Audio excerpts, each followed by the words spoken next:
پارتی دیموکراتی کوردستان لە سلێمانی بە بەردەوامی لەگەڵ ئەوەی ماوەی چەندین ساڵە لە حکومای و ترۆپکی دەسەڵات بەدەست ئەوێ بەڵام لە سلێمانی بە واوەی لا دەنگ ئەهێن. ئێمە ئەم وەزعی کە هەیە ڕوخساری دوو ئیداری پێوە لێرە حکم بەدەست ئێمە نییە. بۆ گۆڕان ئەو نەزەقە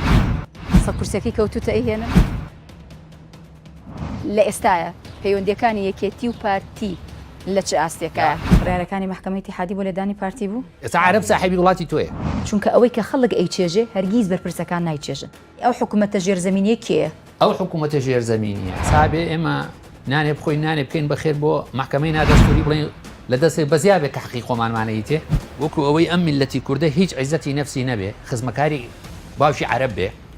و ماگانە بچێ بڵێ تخوا لە ڕێی خۆیان بەشکم شتێکم بەنێ نانیشی پێ بخۆم. خەواری هەرێمی کوردستان بەچی لاواز ئەبێ؟ ئێستا موچەیشیان بۆ ناردی بێ مەمنون بیت وڵێ تخوا بێنە پێڵاوەکانە ماچکەم لەبەری تۆ موچەند ناردووە حەدت چیە ناینێری تۆ چ قووەت و چ هەیبەتێکە هەیە هەتا سوودانی لەبەر خاتری تۆ موچە بنێرێتەوە وێرە ئەوەیشی حکوومەتە. پارتی هیچ باجی موامرەی یاوە؟ جەنابی سەرۆگە فەرمێ ئێمەی پارتی مەسئولین لە میلەتی خۆ. جاش بیعیب نییە بەس پارتی بیعیبە. خراپترین حکوومەتی کوردی لە باشترین حکوومەتی غەیری کورد باشترە. شارپرێزم جارە لە ناو دڵی پارتیە لە شاری سلێمانی. سڵاوتان لێبێت من خونچەتەهام. ئێمە لە لقی چواری پارتی دیموکراتی کوردستانی لە شاری سلێمانی لەگەڵ بەرپرسە نوێیەکەی کۆمەڵێک مژاری زۆر گرنگ تاوتویەکەین کە دایبەتە بەم دۆخە هەستیارەی کە ئێستا هەرێمی کوردستان و سەرجەم لایەنە کوردەکانی تێکەوتووە بە تایبەت بابەتی هەڵبژاردن لەگەڵ بابەتی بودجە و موچەی موچەخۆرانی هەرێمی کوردستان لەگەڵمان بن.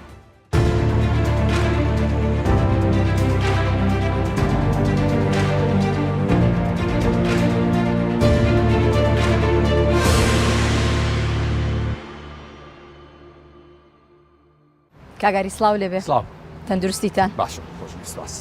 لەگەڵ ئەم جەوەی ئێستایە؟ خۆشە ماشەڵڵا بەهارە و بەهارێکی گەرمی هێنا. زۆر خۆشە. جا ئێمەش بە مجموعەیە پرسیاری گەرم دەست پێکەین. یاخوا بەخێر بێت. کورت و خێرا زۆر سپاس دەکەم. دواتر لە ئۆفیسەکەی کاگاری درێژە بە گفتوگۆکانمانەی. سەرەتا با لەوە دەست پێ بکەم ئێرە بارەگای لقی چواری پارتی دیموکراتی کوردستانە. ساڵی 2011 دوای ئەو خۆپیشاندانەی کە ڕوویدا کۆمەڵە کەس بەبەر تێرشیان کردە سەر بارەگاکە بەڵام بە فیشەک جواب درانەوە. ئاری هەرسینێکێک بوو لەوانەی کە چەکی بەست و گوتی دەبێ ئێمە بەرگری بکەین. پرسیارەکەم لەوەیە ئەگەر سبەینە خۆپیشاندانێکی وەها لە شاری سلێمانی بکرێتەوە ئاری هەرسین هەمان هەڵوێستی ڕابردووی هەیە یان بۆ چوونەکان گۆڕانکاری بەسەرا هاتووە؟ ئەزانین چۆنە خەڵک حەقی خۆیەتی ناڕزایی دەرببڕێ بەڵام وەکو چۆن بڵێن پارتی بەشدارە لە حکوومەتێکێتیش بەشدارە بۆ نمونە بزوتنەوەی گۆڕانیش بەشدارە ئەگەر ناڕزایی هەیە بەرامبەر حیزبەکانی دەسەڵات ئەو مزارێ نابێ بەس بێتە بەردەم لەقی چوار ئەگەر وابێ معنای موامرەیە کە بەس دژی پارتیە ئەمە یەک دووەم ئەو خەڵکەی کە ئەوەی تۆ ئەڵێ لە یانزەی لە حەوەی شوباتە لە حەوەی شوباتە بەبەر تێرشیان کرد بەس بەبەر نەبوو هەر بۆ معلوماتی تۆ بەرامبەر ئێمە چەکیش بەکار هاتبوو لە خۆپیشاندانەکانی حەوەی شوباتە ژاو بریندارتان نەبوو؟ ئێمە برینارمان هەبوو بڵێ برینارتان هەبوو؟ ئەگەر بێت و خۆپیشاندانێکی لەو جۆرە ئەمەوێت تێبگەم لەو مەبەستە ینی ئەبێ خۆپیشاندان بەرامبەر هەموو حزبەکان کرێ ئەنج پارتیش آخر معقولە خەڵکی سلێمانی بێتە سەر بارەگای حیزبێ کە دەسەڵاتی تاعینکردنی یەک چای چینی لە ناو شاری سلێمانیە هەموو ئیدارەکان بەدەستێکێتی و گۆڕانن بۆی تەسەر ئێمە ئەگەر ناڕزاییە بەرامبەر یەکە ئیدارەکانی حکوومەت ئەوان حکمیان ساڵ 2024ەوە ئەڵێ یان لە 2011 هەروە بووە ئەیتوانی و کارگوزارێکیش تاعین بکات. ئێستاش ئێمە لێرە حکم بەدەست ئێمە نییە. ئێرە مەبەستی کوێیە؟ سلێمانی. بۆ ئێمە دوو ئیدارەین؟ ئەگەر دوو ئیداری نەبێ بۆچی مدیر عامێک لێرە پارتی نییە؟ باشە بۆ مدیری یاساییش پارتی نییە. یعنی ئێمە ئەتیرافێکە بۆ بوون بە دوو ئیدارەی ئێمە ئەم وەزعی کە هەیە ڕوخساری دوو ئیداری پێوەیە. ڕوخساری دوو ئیدارەی بەڵام بە پراکتیکی نەبووە. نەخێر بە ڕسمی نەبووە. ئەم بینە هی یەکێتی و پارتیە و ئیلامنی هاوڵاتی دروستم نەکردووە. ئێمە یەکێتی و گۆڕان. ئێوە یەکێتی و من باسی نێوان ئێوە یەکێتیەکەم بەس ئەوە چەند دقەیەکە دەستمان پێکرد تێبینی گۆڕان بۆ گۆڕان ئەو نەزەقە؟ لەبەری گۆڕان لە حکومای لەگەڵ ئێمە. لەگەڵ ئێوە مەبەستە پارتیە؟ بەڵێ. ئەو یەکێتیشتان لەگەڵ؟ یەکێتیشمان لەگەڵە. سەری یەکە ئیدارەکان کە محافظ لە گۆڕانە. باشە. بارەگای لقی چوار بە تایبەتی لە سلێمانی دەوترێت دڵی پارتیە لە شاری سلێمانی. ئێستا من لە ناو دڵی پارتیام لە سلێمانی. خوا بەخێر بێت. خۆشەویستی بۆیە لە ناو دڵی پارتیە. زۆر سپاس دەکەم. ئەمەیە بزانم ئەگەر بێت و هەڵبژاردن ئەنجام بدرێ ئاری هەرسین ئەتوانێ گۆڕانکاریێکی وا بۆ پارتی دیموکراتی کوردستان دروست بکە سبەینێ بە سەرکردایەتی حیزبەکەی بڵێ ئەوەی چەند ساڵی ڕابردوو نەتان کردووە من توانیمە ئەو شادەمارە دووبارە خوێنی پیا بجوڵێنمە و پەیوەندی نێوان خەڵکی سلێمانی و پارتی دروست بکەمەوە کە چەندین ساڵە ئەو پەیوەندی زۆر لاوازە زانی یەکشت پێ بڵێن خۆی ئەگەر وامانوت معناوی هەواڵەکانی پێش من هیچیان نەکردو ئەمە ڕاست نییە دوو ئەگەر ئێمە هەر پرستیژێ بکەین هەر سەرکەوتنیە بەدەست بێنین لە هەڵبژاردنە ئازایەتی مەسوولی بنکەیتایە مەسوولی ڕێکخراویتایە مەسوول ناوچەیتایە کاژێڕی لقیتایە هەواڵانی بەشی ڕێخستین هەواڵانی ڕاستێکی تایە پارتی دیموکراتی کوردستان لە سلێمانی بە بەردەوامی لەگەڵ ئەوەی ماوەی چەندین ساڵە لە حکومای و ترۆپی دەسەڵات بەدەست ئەوێ بەڵام لە سلێمانی بەواوەی لا دەنگ ئەهێنێ ئەمە فاکت با من جوابی پرسیتۆنە جوابی پرسیارەکە بوومە خوا سەلامەتەکە من ویستم بڵێم ئێمە ئینشاءڵڵا هەر سەرکەوتنیەکی گەورە بەدەست بێنین ئەمە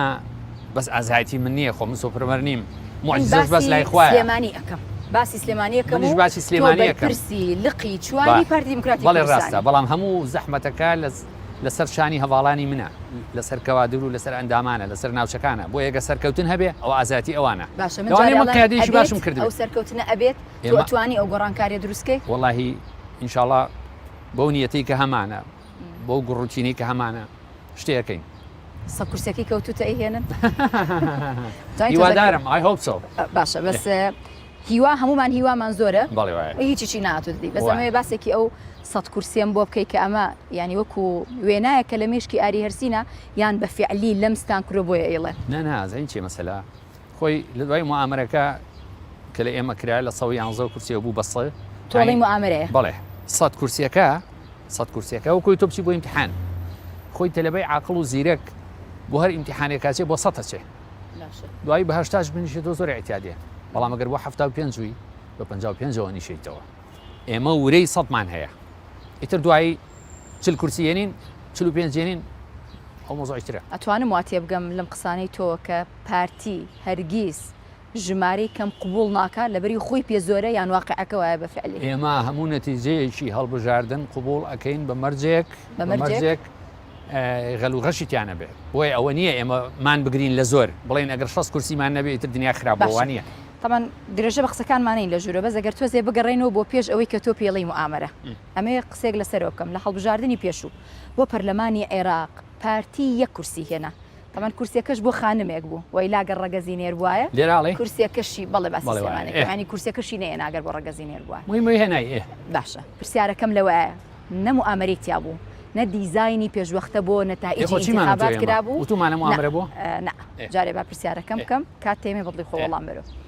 پارتی بۆ بەو حاڵە ئەو دەنگەی هێنا لە کاتێکە لە باشترین مووقعی دەسەڵاتی خۆیان بۆ پراکتەزەکردنی دەسەڵاتێکی زۆری نەبوو لە کوردستانە بۆ ئەو کورسی هێنا بەتەنها قەچێکە ئێمە محاولی خۆمان کردو من ئەوسا خۆم لێرە بووم یاریدەدەری کاک سعید سەلیم بووم لێرە کە بەرپرسی لەق بوو ئێمە محاولی خۆمان کردووە کورسیمان هێناوە بەڵام میسان کە ئوسلوبی ئیشی ئەگۆڕێ مۆدلەکەی ئەگۆڕێ نەخشەکەی ئەگۆڕێ بۆی شانس بەخۆی باجاری پێشووی یەک کورسیمان هێناوە ئەم جارە لە سلێمانی شارال 4 و 5 جنین 4 و 5 هێنانی یەک کورسیەکە ئەتوانی بیبەستیتەوە بەوەی کە پارتی لە سلێمانی بە هیچ جۆرێک توانای دامەزراندنی یەک کارمەندیشی نییە ئەم دوانە ڕەبتن پێکۆیان دوشتی جان حتمما ئەو قسەی من ناڵێم دامەزراندن بەڵام ئەڵێم حکمی ئەم منطقەیە بەدەست پارتی نییە ئەوە حقەتە یعنی ئەمە تەعەن نییە لە خەڵکی تر کە تۆ حکومە بەدەست نەبوو حتمما ئەمە زوڵمە لە پارتی ئەمە بەشێکی ئەزانی ئەمە نەتیجەی بەداخەوە نەتیجەی یەکێکە لە نەتیجە ناخۆشەکانی شەڕی سەردەمی براکوش ئاوە کوردستان ئەی ئەگەر شوێنەکە بگۆڕینەوە لە هەولێر یەکێتی توانای ئاڵوگۆڕکردنی فەرمانبەران و تاعینکردنیانی هەیە من بۆیە عەرزم کردی وتم ئەم مۆدێلەی کە هەیە لە هەرێمی کوردستان نەتیجەی یەکێکە لە نەتیجە ناخۆشەکانی شەڕی براکوش ناخۆشە یان باش بە نەتیجە کە ئەم دوو پارتەوە ئەکەن کێ باجەکەی ئەیە خۆمان وەکو میلەتی کورد باجەکەی دێن خۆتان ئێمەش کوردین کاکە خۆی لە مەڕی خۆ نات باسی بەرپرسی باڵاکەم و باسی هێنیشەکە بۆ من هیچ لە مۆزوع ناگۆڕێ لەبەرەی ئەو هاوڵاتی چۆن بەسەر جادەکەی ڕۆ خەڵکی سلێمانی منیش خەڵکی سلێمانیم ئەو ئەگەر خەمێکی هەبەی منیشە باشە زۆر بە سەریعی و ئەیکەمە کۆتا پرسیار لە ژوورۆ درێژەی پێین لە ئێستایە پەیوەندیەکانی یەکێتی و پارتی لە چ ئاستێکە پارتی لە زۆنی سەوزات چۆنە لە ئاستی پێویستانیە ئێمە تاوان باەکشت پێ بڵێم ئێمە خۆمان بە خەڵکی شارەکە ئازانین خوشک و برایانی مەڵبەند و مەڵبەندی یەکێتی و یەکگرت و کۆمەڵ و حیزبی شوێعی و سۆسیالیست و ئەمانە هەمووی وەبزوتنەوەی گۆڕان ئەمانە بوو بە هاونیشتیمانی خۆمان بە هاو خوێنی خۆمان نەزانین بەس من بە دیاریکراوی لەگەڵ یەکی ئێوە هیچ ترسێکتان لە یەکێتی هەیە نابۆ ترسمان هەبێ بە هیچ جۆرێ نا باخەکەشتان هیچ سەوزای پێوە نەبووتم ڕەنگە لەسەر ئەو نیە سەوزە وڵی سەوزە بچینە ژوورەوە لە خزمەتە ئەها ئەو عینەکەی منی سەوزە گفتوگەکانمان بەردەوامە بێ دوای ئەم ناوبڕە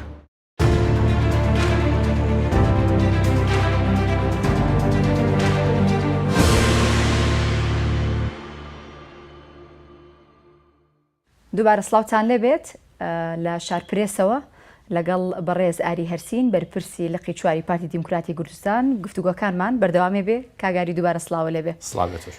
با سەرەتا لەو پرسیارە هەستیارەوە دەست پێ بکەین کە لە دەرەوە هەندێک گفتوگۆمان لەبارەوە کرد باس لە دوایین بڕیارەکانی محکەمەی ئیتیحادی بکەین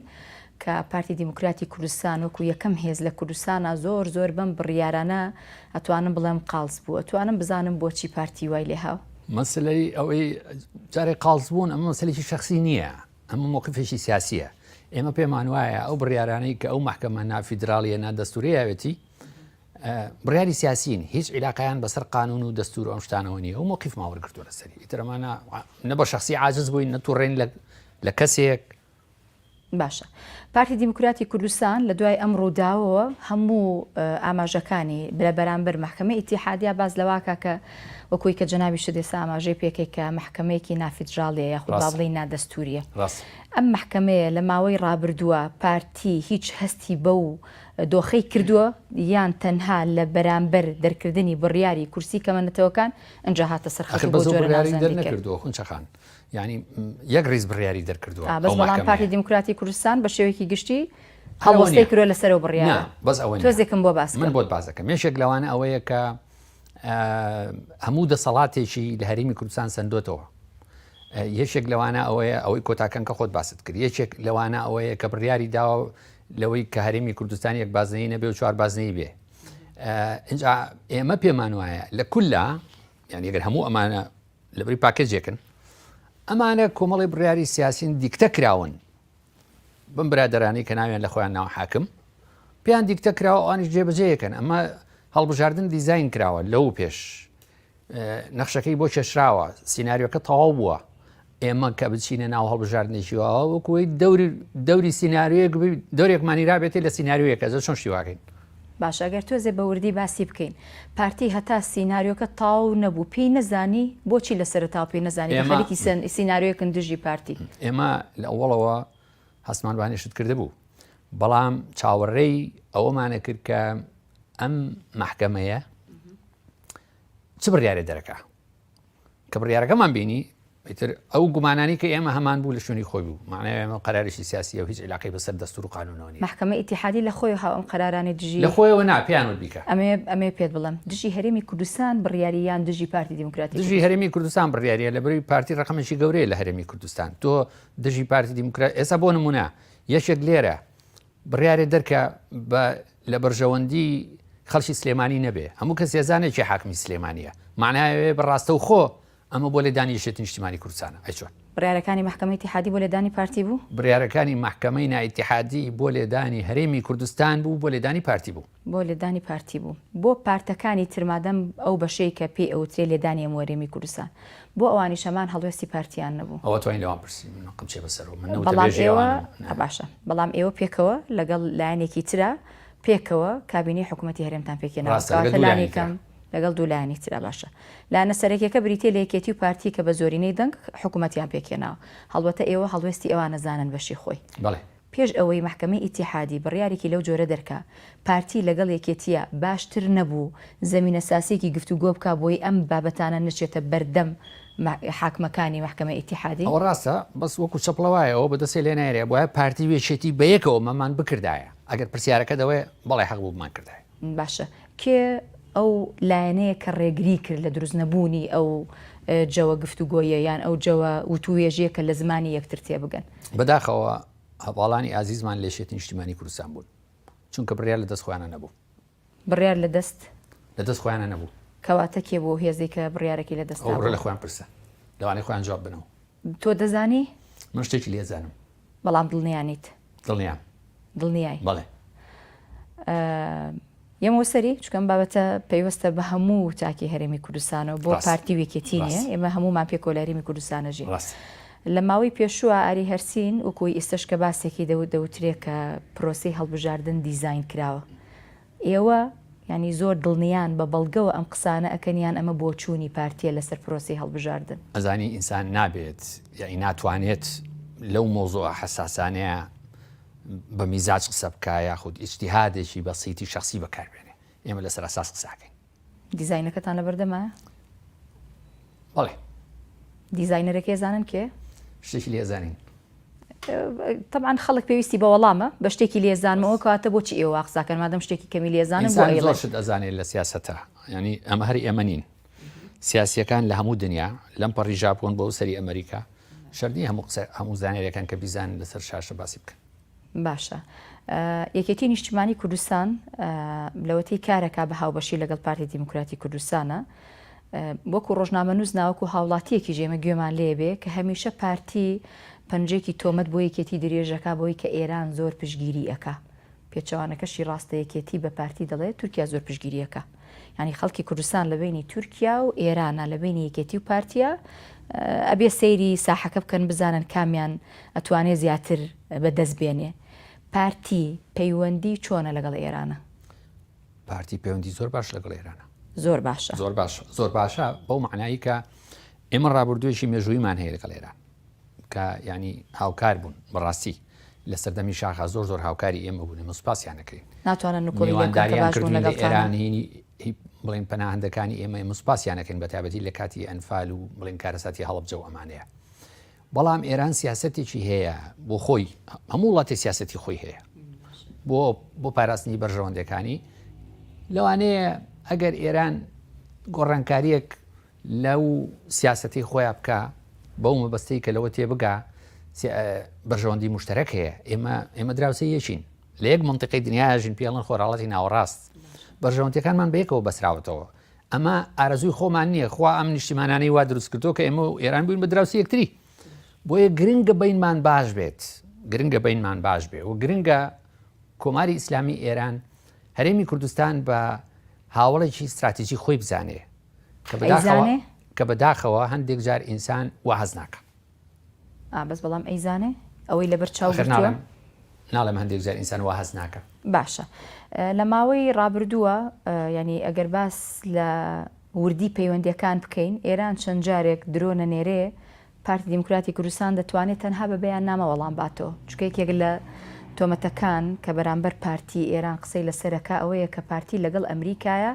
بینێکی باشی هەیە هەر بەڕاستی وایە کاکەرسی ئەزانی جارێ ئەو درۆنانەی کە نێراون لە سەر هەرێمی کوردستان ئێمە بەس بە بەیان نامە جوابان نەیانەوە ژمارەیەکی باشیمان لێ خستونەتە خوارەوە ئەوەش لە ڕاگانەکانیش بڵاوەتەوە ئەتوانی تابع بکەی ئەوەی ئێمە بڵێن عیلاقەمان لەگەڵ ئەمریکا هەبێ ئێمە بۆ پاراستنی بەرژەوەندی هەرێمی کوردستان لە چوا پێویست بکات این عیلاقات دروزەکەی ئیتر لەگەڵیشتی ئەوروپا بێ لەگە دووەلی عەرەبیا بێ لەگە ئێرانە بێ لەگەڵ تورکیا بێ ئەمریکا ژێکێک لە وڵاتانە باشە ئەمریکا ئەم هەنگاوانی ئێران بەرامبەر پارتی ئەبینێ بۆ بێدەنگە مادەم کە یەکێکە لە هاوڵە زۆر باشەکانی پارتی دیموکراتی کوردستان جا ئەمریکاشتی تریژە بینێ بەدەنگە بەس بەڵام ئێمە باس لە هەرێمی کوردستانەکەین شتەکانی کە بێ بۆ خۆیان بەجێ قارنێنانە چۆن ئێستا زۆر شتی تریژەکات مەسەلا ئەو مشکلەی لە بینی سعودی و ئێمن هەیە یعنی ئێران دەوری هەیە مەسەلەی جنوبی لوبنان ئێران دەوری هەیە لە سووریا ئێران دەوری هەیە لە ئەفغانستان هەیەی مەسەلا لە شەڕی ئۆکرانیا هەیەی ئێران ترسی لەوە هەیە کە پارتی لە مەنتیقەکەیە زۆر گەورە بۆیە بۆ جۆرە مامەڵی لەگەڵەکە ئێمە دەوڵەت نین ئەزانی خونچەخان ئێمە دەوڵەت نین ئێمە میلەتێکی یعنی ژێردەستی نەک سەردەست بۆیە ئەگەر ئەو ئینتیباع لای کۆماری ئیسلامی ئێران دروست ببێ ئینتیباعێکی بڵین تەڵخە ئینتیباعێکی ڕاست نییە لەبەری ئێمە زۆریش گەورە بین خۆت ینی ئەفشان زەمانە بێ یاین تانکی بڵین ئابراهام و چیفتەنمانە بێ چیمانە بێت کەواتە مادە ئێمە ڕاستی خۆمانەزانین بۆچی بۆ نمونە هێزێکی وەکو پارتی بیر لەوە ناکاتەوە کە پەیوەندەکانی لەگەڵ ئێران بە جۆرێ باش بکە کە ئەو ڕووداوە نەخوازراوانی ڕوویان ناو ڕوونێنەوە. ئێمە وەکو وتم ئێمە یعنی لە عیلاقاتی دیپلۆماسیمانە لەگەڵ ئێران بینمان خۆشە، بەڵام بۆ ڕاگەیانەکان ڕاستیەک هەیە کە بڵین گەمە سیاسیەکان لە خۆرهەڵاتی ناوەڕاست ئەمانە چەند جەمسەرین. جەمسەرەکانی هەمووی یا دەوڵەت یا زلهێز و بەقوتن وەکو رووسیا و ئەمریکا، یا بەقوتن لە منطقەکە وەکو تورکیا و ئێران مەسەلا لە ڕووی سیاسی، لە ڕووی عسکەری، لە ڕووی ئابووری وەمانە قوتن. بۆیە ئێمەی بێ دەوڵەت زۆر جار بە پێچەوانی حەز و ئارزوی خۆمانەوە ڕائکێشرێنێ ناو کۆمەڵی ئەزمەوەکەی ئێمە نییە، کۆمەڵی سەرێشەکەی ئێمە نیە بەڕاستی. ئەوەیە باشە. لە ماوەی ڕابردووە قسە لەسەرەوە کرا کە بڕیارەکانی مەحکەمەی ئیتیحادی کە بەو جۆرە دەرەکرێ هەژمونی ئێرانی بەسەرەوەی بۆ پشگیریکردنی یەکێتی نیشتیمانی کوردستانە هەم لە عێراق هەم لە کوردستانیش. ئێوە وایە بینن؟ ئەو ئەزانی چۆنە یعنی کۆماری ئیسلامی ئێران من ئەمە بەهین نایبینم، یعنی شتێک هاتوێتە بەردەستم و خوێنە بێتمەوە و ئەمانە. بەڵام ئەگەر کۆماری ئیسلامی ئەوەشی کردبێ لە حساباتی خۆیان بەڕێی من زۆر دقیق نەبووە، لەبەرەوەی هەرێمێکی کوردستانی پێکەوەیی یەکگرتوو دۆستی ئیران بێ زۆر قازانجی زیاترە لەوەی کە بەشێکی هەرێمی کوردستان لەگەڵ ئێران بێت، چونکە ئەمە ئەبێت هۆکاری ئەوەی کە ئەم دیاردە ناخۆش و ناشرینەی و ئیدارەی ئەمە قوڵتر ئەکاتەوە. یعنی خۆمە هەرێمی کوردستان مورچی خەڵکی کوردستانە، نابێت کۆمەڵی خەڵک هەبن حەزیان لێبێت ئەمە بە بەشێک لە فلان و ئەم بەشێکە لە فلان وڵات و ئەمەی بەشێکە لە فلان و ئێکەواتە خۆمان چیمان بەرەکە هیچمان بەرناکەین. باشە.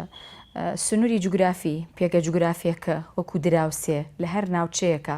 ماف ناداتە ئەو لایەنە کە پەیوەندێکی باشتر بێ لە هێزەکەی بەرامبەر. بۆ نمونە منتیقەی با بڵێم سلێمانی زۆنی سەوس بێگومانە بێ پەیوەندەکانی لەگەڵ ئێران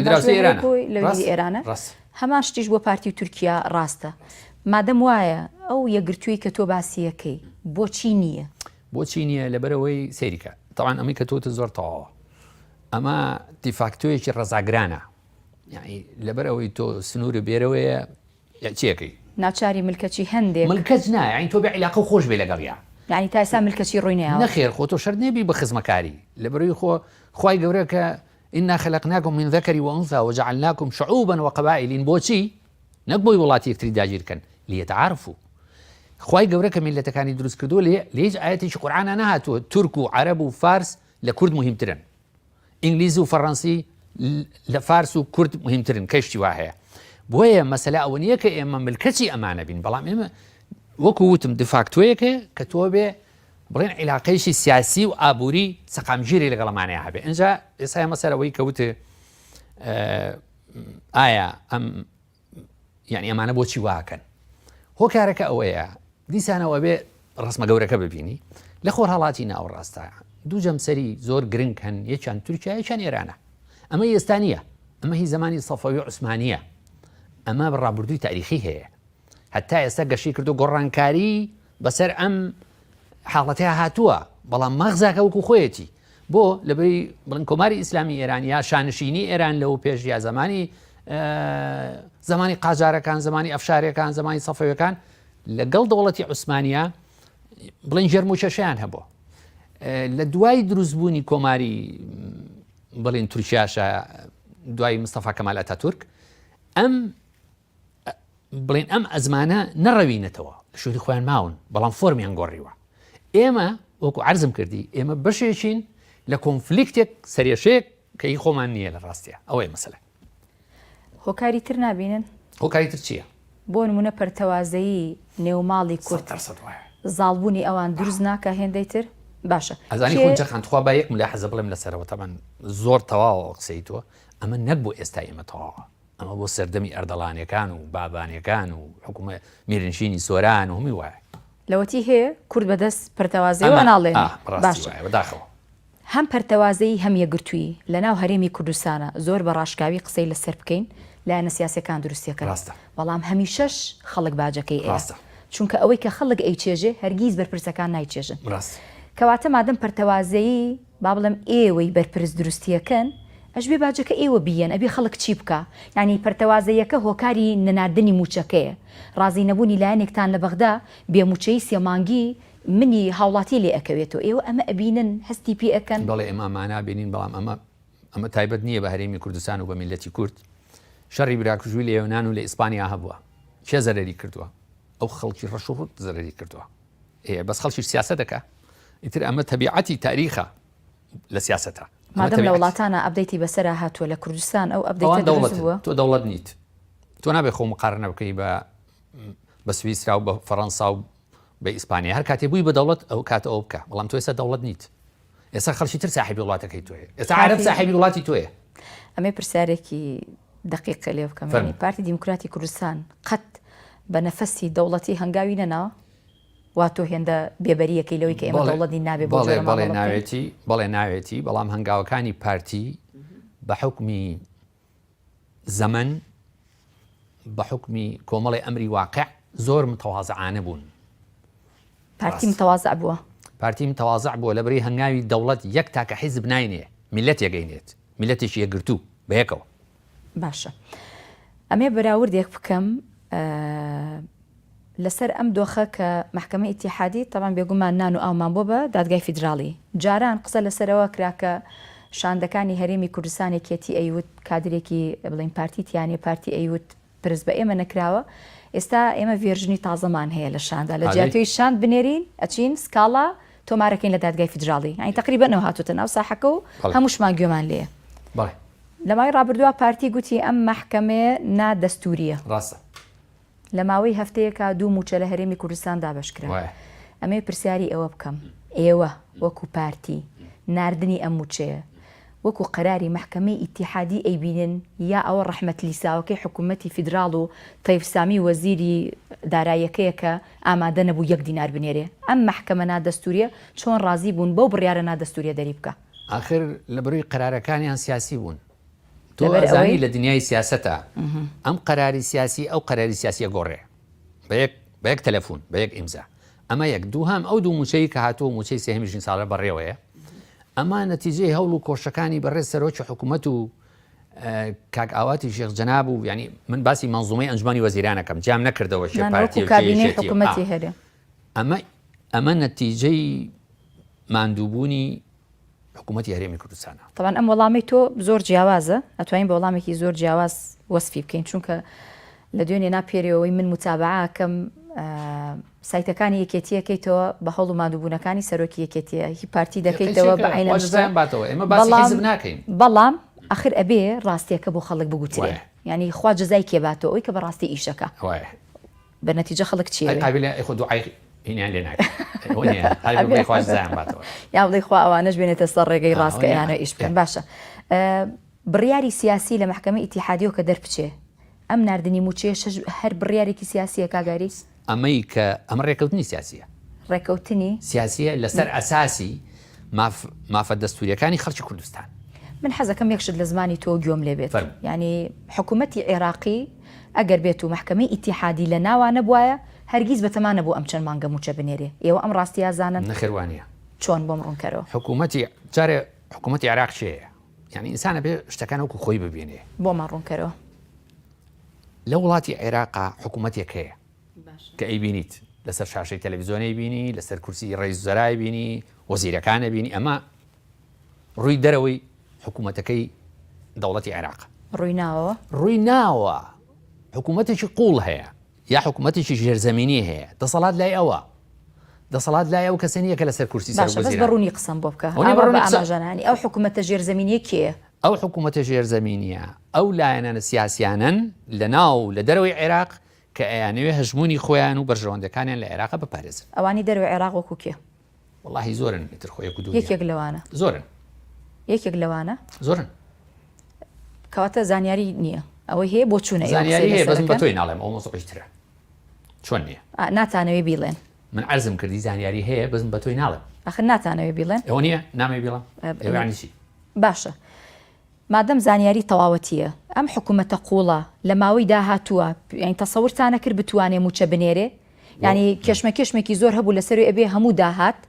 لە وەستاندنی هەناردەکردنی نەوتەوە کە زیانێکی زۆری گیان و بە هەرێمی کوردستان و لەگەڵیشیا ئەنجا کەوتە بیانووی ئەکە دەبێ پەنجەمۆر نەخێر کارمەندی بیانی لە ناو هێزەکانی پێشمەرگای دەبێ من هەموو ئەمانە بزانم قسەکەی من لەسەرێ لەم هەموو بڕووبیانەوە لە ماوەی 24 ساعتە موچەکەی تری نات ئەگەر محکمە ئیتیحادی نەبووە دۆخی هەرێمی کوردستان خراپتر نەبوو یعنی ئێسابێ ئێمە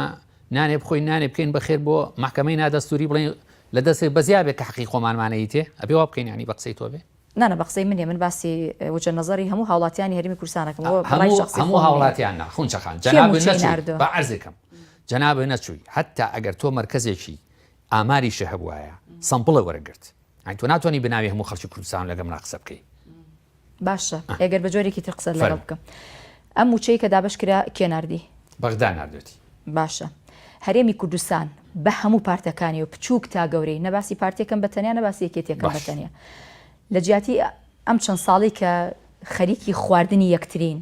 ئێمە ئابوووریەکی وەهامان دروست کردایە موچەی بەغدا هیچ پێویستمان نەبووە ئێستا تۆ باسی ئەو داتایات لەگەڵ منە کرد مرکزی ڕاپرسیمان ناوێ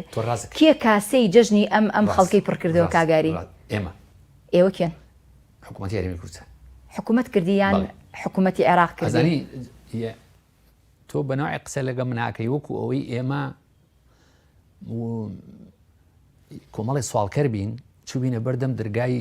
هین عەربی شۆڤێنیست سوالکردن بۆ حەقی خۆشمان خراپ نییە بۆستە کاکە بۆست وەکو ئەوەی ئەم میلەتی کوردە هیچ عیزەتی نەفسی نەبێ خزمەکاری باوشی عەرب بێ و ماگانە بچێ بڵێ تخوا لە ڕێی خوایە بەشکم شتێکم بەنێ نانیشی پێ بخۆم ئێمە میلەتێکی سەربەخۆین ئێمە محافظەی ئەنبار و بەسڕێنین ئەوان عەربن ئێمە کوردین ئێمە میلەتێکی جیاوازین ئەمان حەقی ئێمەیان خواردووە ئەوان میلەتی سەردەستن یعنی خەڵک بۆ خەبەری نابێتەوە بۆ ئەمەیان حەقێکی خوا کرد کە خۆیاوێتی بە تۆ و کورد تۆ هیچی لە عەرب و لە فارس و لە ئەڵمانی و لە فەڕەنسی کەمتر نییە حەقیان زەوت کردویت مافی خۆتە بەپێی ئەو شتێک کە پێڵەن دەستور و کە ئەوان بڕایان پێێنی شۆڤێنەکانی بەغا کێ ئەو حەقە وەرەگرێتەوە بە عەرز بکەم حەقی خۆتە حەق لای خوا حەقی خۆتە بەپێی دەستور حەقی خۆتە حەقی خۆتە پێڕەوا نابین ئێستا موچەیشیان بۆ ناردی بێ مەمنون بیت وڵێت خوا بێنە پێڵاوەکانە ماسکەم لەبەوەی تۆ موچەند ناردووە ئێوە حەقی خۆمە کاکە وەکو ئەوەیە باوکو داشێک مناڵی خۆیان خۆش بێ دوایی بە مناڵەکە منەتی بکەن بەسەرا بڵێن تۆ بێ مەمنونی من بێ لەبەی خۆشمێ کاکە و تەحسیل حاصلە تۆ باوکو داشی تاوانە بێ مناڵی خۆت خۆش بێ تۆ ئەبێ موچە بۆ من بنێری حدت چیە ناینێری ئەی بۆم بەشەر نیم ئێگەر نەینێرێ ئەگەر هەر نەینێرێ ئەو کاتە ئەبێ میلەتی کورد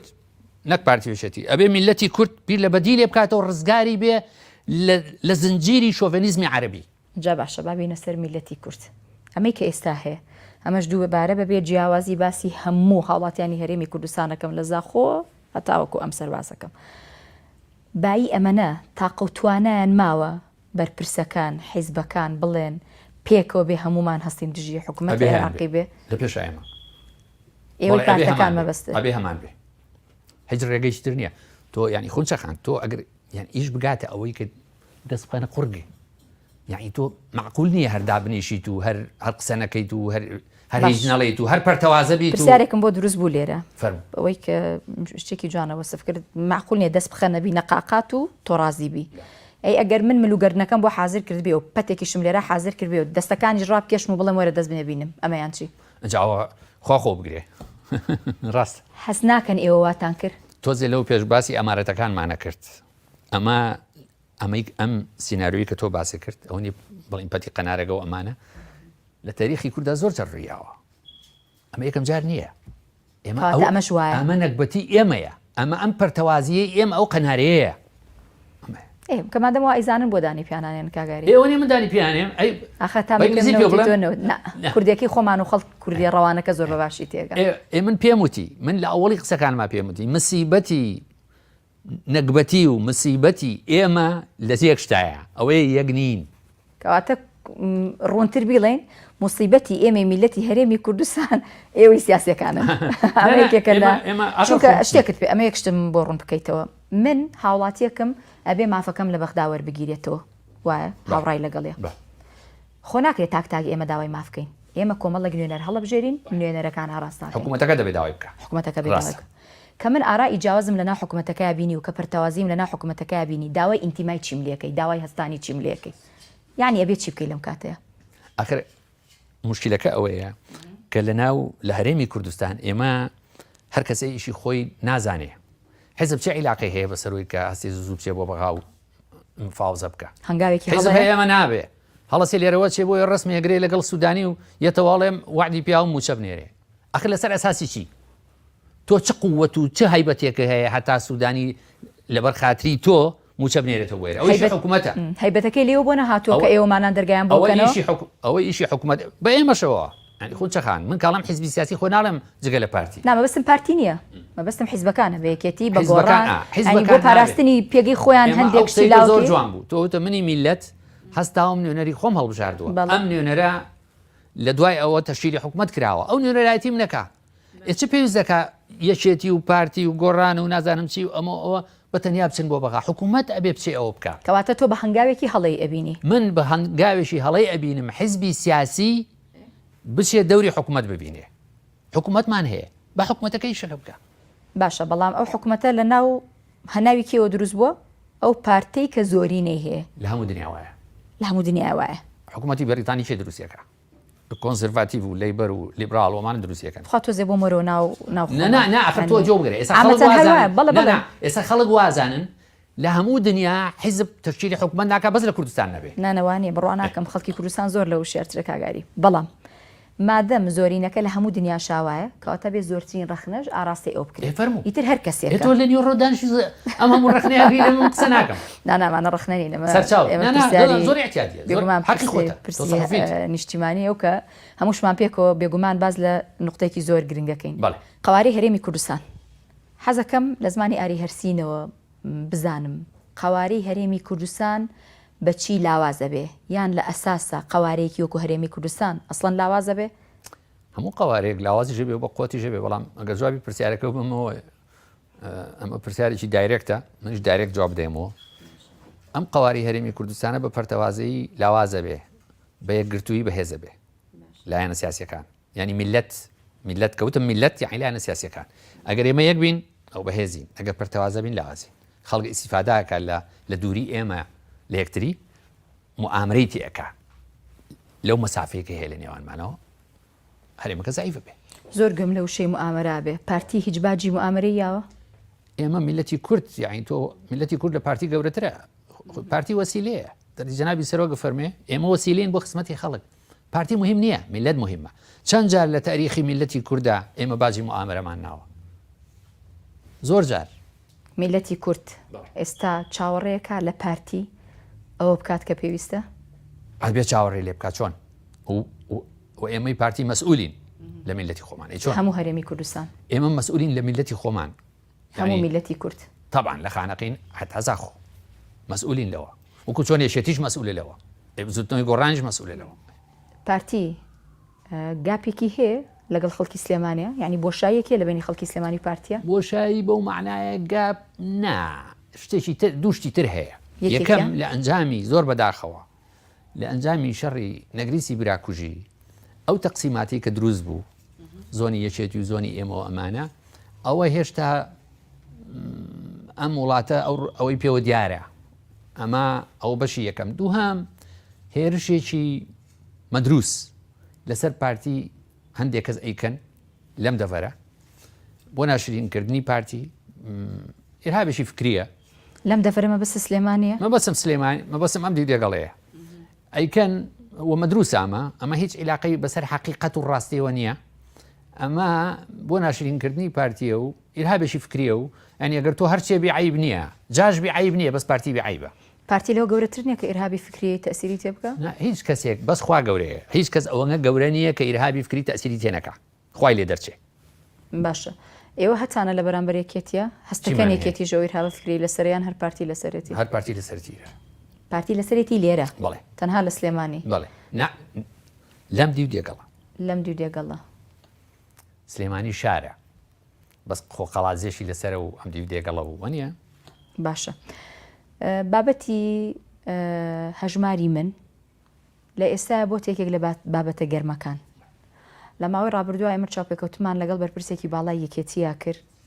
ئەو دەڵێ ئەبێ قسەیەک بۆ پارتی بکەین بەو حکومەی کە دەنگێکی ناڕازی هەیە لە بەرامبەر بابەتی هەژماری منە لە ئەسڵا ئەمە فکرەی قوبات تاڵەبانی بووە بەڵام بەم ستایل و شێوازەی ئێستانە ڕەنگە بۆ ئەوە بوو بێ کە ویسترابێ ئاسانکاریەک لە وەرگرتن و پێدانی موچیابێ ئەم هەموو خەڵکە لە سەریانەوەسێ ئەوەی کە ئەبینرێ ئێستا هەژماری من لە دەڤەری سلێمانی بەشێکی زۆری ڕەتیەکاتەوە لەم لاشەوە باز لە حسابێکی بانکی نیشتیمانی ئەکرێت کە ئەیانەوێ بەغداشی پێبێنە سەرخەت بۆی کە حکوومەتی فیدرال مامەڵە لەگەڵ ئەو هەژمارە بانکیا بکە تۆ سەرنج چیە لەسەرەوەی لایەنێک ڕەفزێکا و وڵی ئەگەر ئەمە فکری هی کاقوبات بێت هی هەر بەڕێزێکی تر بێت دەستی خۆش بێ شتێکی باش خۆ لە حکوومەتێکە لە هیچ حکوومەتێکی دنیاە لە هەموو تاریخە هەموو فکرە باشەکان خۆ هەمووی یەک کەس نەبوون هی ئەو خەڵکە بوون کە بەشدار بوون لە ناو ئەو بەرپرسەوە ئەوە نەوێت کە فکرە یەکێتیە گوتی بۆچی ڕەفزی ئەکەنەوە منطقی خۆمان خۆ لە ئەسڵا ینی ئەو فکرەکە مەبەستەکە بەو جۆرێ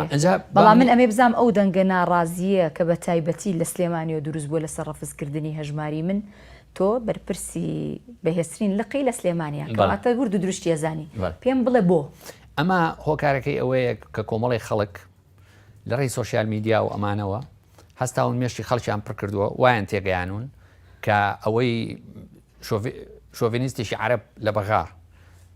موچەکە و باتێ زۆر باشترە لەسەر ئەو بانقەبێ باشترە تا ئەمە بەبێ ئەوەی بۆی ڕوونکاتەوە بڵێ ئەو بانقانەی کە تۆ کە تۆ حسابی هەژماری منە بۆ کرایەوە جگە لە کۆمەڵی ئاسانکاری کە بۆ دەکرێت کاموتان جوتان لێ بوو لە تەلەڤیزۆن و لە ڕاگەیانەکان جگەلەوە ئەو بانقانی کە هەژماری منیان تیاگرێتەوە ئەمانە خۆیان لەژێر دەسەڵاتی بانقی فیدراڵان خۆمە بانقێکی دووبەی یا ئێرانی یا تورکی نییە باشە تۆزە ڕوونتر بۆی خەڵک تێبگا ئەو بانکانەی لە هەولێر کە هەژماری منی تیا ئەکرێتەوە بانکەکان هی پارتین یان هی حکوومەت خۆزگە پارتی ئەوەنگە دەوڵەمەند بووایە ئەوەی هەبووایە ئێستا منیش کەوادری من بە تێر و تەسەلیەژیە پارتی چی شتی چی ئەمە بانقی معتەبەرن لەلایەن بانقی فیدراڵی بانقی مرکزی هی عێراقەوە دانیان پیانراوە قابل لە بانقی مرکزیشی پارتی بێت باشە ئێوارەی دوێنێ شتێک بەرچاوم کەوت من نازانم لە ڕاست و درستی بەس خوێنمەوە بە ڕاستیەکەی کەسێک نووسی بووی کە ئەگەر بێت و یەکێتیش بە هەمان شێوەی پارتی خاوەنی چەند بانکێکی وەها بواە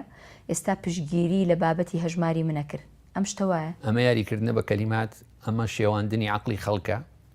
ئەمە مانیپولیشنە مانیپولیشن بە کوردی مانیپولیشن یعنی هەڵخەڵەتانی خەڵک یعنی چاواشەکردنی یعنی چاواشەکردنی حقیقەتێک بە ئاراستەیەک و بە مەبەستێکی دیاریکراوە ئەمە ڕاست نییە یعنی من جاریشتر ئێڵێمەوە مادام تۆ دوو جار عینی پرسیاری لێکردم منیش ناچارە بم دوو جار عینی جواب بمەوە من پێ دەڵێم ئایا بانقی مرکزی عێراق یەکەم یانوتمان باسی هەژمار ماکرۆی دوم باسی خاوەندارەتی پارتیەکین بانقی مرکزی عێراق خونچەخانی بەڕێز بانقی مرکزی عێراق هی پارتیە ئەم بانقانی کە کراونەتەوە خۆمووی هی هەولێر نییە دوو سێ بانقە لە هەولێرە ئەوانەی تر لە بەغان ئەین بەس بانقی خەڵک وازان ئەو بانقانی کە هەژماری منی لەکەیتەوە هەمووی کوردیە و هەمووی لە هەولێرە ئەمە ڕاست نییە باشە کۆمەڵێک پرسیاری خێرا زۆر بە کورتی لە بەریماوی بەرنامەکەمان بەرەو تاوابوونەچێ ئەچینە سەرەوەی کە ئێستا لەم دۆخەی ئێستاە لەسەر ئاستی سیاسی پێم بڵێ پەیوەندی نێوانێکەتی و پارتی چۆنە وڵی لە ئاستی سیاسی ئەخرسانم لە ئاسی تمۆحی ئێمەیانە لە برەوەی وەکو پێویستە باش بێوا باش ینی چۆن لە ئاستی تمۆحیان بێ باشتر بێ بەڵام وانە ینی باش نییە باش ئەوەی منەی بینم مانی زۆر بە سادەیەڵی لە ئاستی تمۆحی ئێمەیانە بەس بەڵام دۆخەکە بینن چۆنە تەمانی بینین چۆنە بینی ئێمە و یەکێتی من کاڵم تمۆح مەبەستم ئەوەیە حەق بوو باشتر بێت بەڵام وانە لەسەر ئاستی شخصی کۆمەڵە کەسایەتی نێوانێکێتی و پارتی بە ئێستاشۆ پەیوەندیان باشە منی زۆر ڕفیقم هەیە ناو سەرکردایەتیشتە باشە لەگەڵ دەست بەکاربوونە لەم پۆستەیە کادران لە سلێمانی ڕوونتر بڵێن بەرپرسە باڵاکانی یەکێتی پێشوازیان لە وەرگرتنی ئەم پۆستە یاری هەرسین کرد زۆربەی حکومەی تۆ زۆر لە ڕاگەاندنەوە دەرەکەویت و کەسێکی مەحبوبی لە ناو خەڵکە وەڵاهی زۆر لە برادەرانی یەکێتی لە سەرکردایەتیان تەلەفۆنیان بۆ کردوم فرسەت نەبووە یعنی سەردانیش بکەین ها دوو هەم لە بزوتنەوەی گۆڕان زۆرێک لەلایەن ئیسلامیەکان باشە زۆرێک لەو باڵەخانانەی کە ئەنجومەن و سەرکردایەتیەکان و لقەکانی حیزبەکانی تایە مڵکی حکوومەتە توانی پێم بڵێ لقی چواری کێ مڵکی خۆمانە پارتی یان حکوومەت لە هەفتەکانەوە هی پارتی خۆیەتی باشە یەکێتی نیشتمانی کوردستان و پارتی دیموکراتی کوردستان لە دوێنێەوە دوای ئەو جمع و جۆڵە خێرایی کە لە بەغدا کرا و سەرۆکی هەرێمی کوردستان و سەرۆکی یەکێتی لە بەغدان یەکێکیان دێتە دەرێ دەڵێ لە وادەی خۆیان هەڵبژاردن نەکرێ هەواڵێکی تر دوای نوو سعات دەبینین کە چەند مانگێک هەڵبژاردن دواخرێ ئەمێ زۆر بە کورتی پێم بڵێ دواخستنی هەڵبژاردن واتە بەکەوتنی کۆمەڵێک دامەزراوە شەرعیەکانی هەرێمی کوردستان نا شەر نییە مساوی نییە بۆ کامە مساوی نیە بە کامە تۆ بە معادلەیەکی بیرکاریانە وتە دواخستنی هەڵبژاردن یەکسانە بە پەککەوتنی دامدەستگەکانی حکوومەت باشە ئەگەر هەڵبژاردن دواش بکوێ پەرلەمان نتوانێتشی خۆی بکە ناخۆ پەرلەمان نا بەڵام حکوومەتێکی خۆیەکە بەڵام حکوومەتێکی حکوومەت لایەنی جێبەجێکارە ئیشی تۆ یعنی کارەبات هەبێ ینی زبڵ پاپ بکرێتەوە مەکتەب هەبێ جگە لە حکوومەت و سەرۆکایەتی ئەنجومەنی وەزیران دامەزراوەکانی کە هەم لە سەرۆکایەتی هەرێم ئەکتیڤە خۆ دەیبینی باشە ئەنجومەنی پارێزگاکان و گرنگترین و هەستیارترین دامەزراوە کە پێوتری پەرلەمانی کوردستان بۆ خۆتەزانی بڕپڕی پشتی هەموو وڵاتێکە ئێمە ناتوانین ئینکاری لەمە بکەین ئەوەش هەتا ئەو محکەمەی فیدراڵی ئێوە پێڵێن نافیدراڵی هەتا بڕیاری دەرنەکرد پەرلەمان وردە تەمەنی خۆی درێژە کردەوە لە کاتێکان نەژ ئەبوو بکە قسەکەی من لەسەر ئەوەیە یعنی ئەم دواخستنی هەڵبژاردنە لە بەرامبەر مانەوەی بە پەککەوتوی پەرلەمان ئەمە هیچ زەرێک نایە لە هەرێمی کوردستان لەم فەراغە یاساییە نامێنێتەوە بۆم ڕوونکەرەوە سەریکە ئەو فەراغە یاساییە ئەو فەراغە قانونیە هەیە بەڵام من پێم وانییە کە ئەمە ئیتر هەرێمی کوردستان ئیفلیج بکە هەندی مەشاکلی بۆ دروستەکە ڕاستە یەکێک لەو مەشاکلانە ئەو فەراغە قانونیە کە تۆیڵی ئەمە فەراغکردنی قانونەکان ئەمە پچکۆلێ مەسەلی نانە من ناڵێ من کەی وتومە بچووکە من پرسیارەکەم ئەڵم پچکۆلەیە تۆ بڵێ نەخێر پچکۆلە نەخێر خونچەخان ئەمە هیچ بچوو نییە و بەڵێ گەورەشە و بەڵام ئیش ئەڕات وڵات دەبرێ بەڕێوە هیچ کێشەمان نییە وتە بە قەرز و قۆڵا ڕوا بەڕێگا وڵاوە نیە موسە تەوزی ئەگەین کارەبا هەیە زەبڵ کۆکرێتەوە ئاو هەیە هەروە بێتەوە مەکتەب هەیە خەستەخانە هەیە ئەمانە هەمووی واجبی حکوومەتە جێبەجێ کات بیری خەڵکی خەنەوەکو منەت نا بابا ئێمە من عەرزم کردی ئەگەر جۆر لە قسەکانی من بوو بێ من وتم جەنابی سەرۆک ئەفەرمێ ئێمە وەسیلەین مەلا مستەفای گەورە کە ڕابەری شینەتەوەیە و توێتی بۆ ئێمە ینی بۆ ئینسانی شۆڕژێر و سیاسی لەوە خۆشترینە کە تۆ خزمەتکاری میلەتی خۆت بی نەک ئەوی منەتیان پێ بەڵام ئەمە سەرۆکەکە توێتی خۆکیڵە ئێوە ئەتوانن خزمەکاری ئێمە سەر بە ڕێبازی بەرزانین هەر کەسێک ئەندامی پارتی دیموکراتی کوردستان بێت ئەگەر لەسەر ئەو ڕێبازە نەدووە لایداوە باشە ینی بە فعلی ئێوە خزمەتکارن ئێمە خزمەتکارین ئێمە حەقی ئۆمانیە منەت بەسەر کەسا بکەین کەس بە منی نەوتوە کاکە ئاریجان خواوەرە بە پێشمەرگە یاوەرە وەرە سیاست و حیزبایەتی بکە من خۆم هاتووم ئیتر بۆچی بۆم هەبێ منەت بکەم بەسەر میلەتە باشە کۆتا ڕستەم شتێک هەبێت زۆر گرنگ بێ بۆ وتەنداری هەرسینەوە بۆ خەڵکی کوردستان بەبێ جیاوازی نەکتەنها سلێمانی وەڵی من ئەواڵێم ئێمە هەمومان بەیەکەوە جوانین بەهێز بین لێگرتومانە زەعیف بین لە پەرتەوازەیمانە ئەبێ یەک شتمان بیر نەچێ حکوومەتی هەرێمی کوردستان حکوومەتی هەموو خەڵکی کوردستانە بە هەموو ئەو کەم و کوڕیانە شەوکەهن ئینسانێکی وەکو بێشکچی تورک ئەڵێت بەڕێی من خراپترین حکوومەتی کوردی لە باشترین حکوومەتی غەیری کورد باشترە ئەومان بیر نەچێ ئەو کابراایکی تورک پێمانەڵێ بەس ئەو ناڵێ ئاری هەرسین بەرپرسی لە قیچواری پارتی دیموکراتی کوردستان زۆر سپاس بۆم دیمان زۆر بەخێر بێن زۆر سپاسانەکەم لە شارپرێسەوە بەرنامەی ئەم جارەشمان کۆتایی هات تا هەفتەی داهاتوو بەخوای گەورەتان ئەسپێرم